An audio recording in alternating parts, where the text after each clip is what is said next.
We're here with Northwestern State co-head coach Hugh Hernusman following the program's first ever NCAA Tournament appearance, an opportunity to play number 2 Texas here in Austin. Coach, talk to us a little bit about this matchup here today. Real proud of the group. I think we weren't sure what to expect. We hadn't played a team that's been a top 10 type of team in our time here.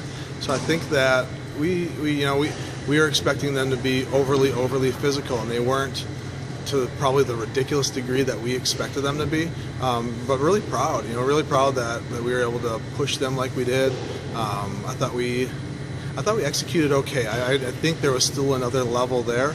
Part of that might be first time in the NCAA tournament, but to sit here and say that as basically a 1 versus 16 matchup here that you expect to go in and win, I think is unrealistic. But I'm real happy with how we represented ourselves. I think it was very positive. One thing we've talked a little bit about is the strength of schedule, and you go out and you play the Auburns and you play the Missouris and you play the you name it really, and to go to those places and then to come here in a hostile environment in a lot of ways and have some success and not be intimidated there in set 1. Do you think that had something to play with it? Yeah, absolutely. It was a huge part. I think that the way we've scheduled, not just this year, but the previous years, has this team and the veterans and this team very prepared. And we play in some pretty tough venues in the South, and I think that the teams in our conference, really pushed us to, I talk about this, a lot to people, is that, I like playing Central Arkansas, I like playing Stephen F. Austin because they make us better.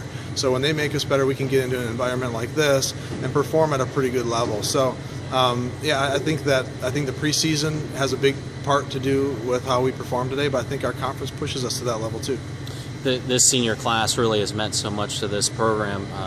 That group of girls that from the time that they came here to now, the changes that you've seen in this program. Talk a little bit about that group and maybe how nice it was to send them off and to play on this stage. Yeah, there were tears in the locker room like there always are after the last match of the season, but I think the tears from them was that they don't get to do this anymore.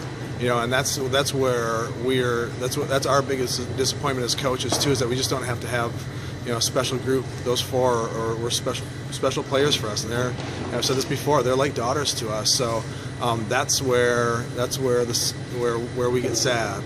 But I think to be able to play like this in their last match, to really prove, as the comment I made to them in the locker room after, is that you belong at this level.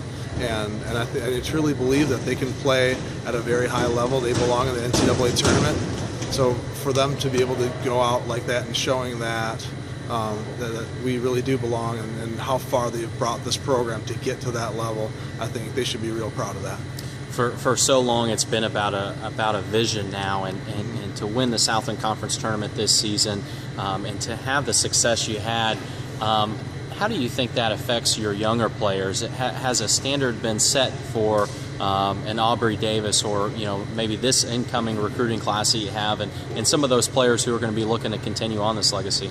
I think so. I think we've always set the bar very high, and the bar has been to get here and to be competitive when we get to the tournament. But I think that to be able to actually do that and then perform and show that, I think only strengthens that vision. And I think that's probably the thing that we took from this, is that we know that the bar has been set. We expect to I can't say we expect to do this every year, because I don't know if that's realistic, but in our minds, we're going to prepare to do this every single year. And I think that having this experience now I think helps build that vision and helps build that belief. And I think Mackenzie and Stacy talked about this, is that we've had the phrase in our program for a long time. It's been keep the vision. And I think that they've helped the underclassmen keep that vision and to believe in that. And so it'll be around for a long time. But yeah, I think it's easier to believe now that we've been here. The other day, you made the comment. You said that that the unity with this team, I guess the family-like atmosphere with this team is like nothing you've ever seen in volleyball. How much of a role does that play when it comes to coaching a team, when it comes to the success of a team?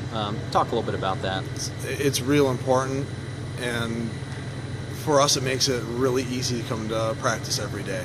When you've got a team that supports each other like that, and you get into practice situations where you're going to be competitive and you're going to push each other, and to be able to understand that we're going to do that and still get along during practice and after practice and all of that is really important to help build a strong culture in your program.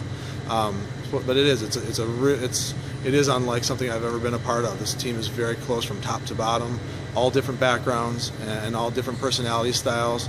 But they're a mature group, and they know how to get along together. They appreciate each other for who they are, and it's not just a volleyball thing, but it's a life lesson for them. And so it's pleasing to see that. Well, Northwestern State falls today here 3-0 to the University of Texas, but I think more importantly caps a historic season for the program. Coach, congratulations on all the success. We're excited to see you here in action this spring. Thank you.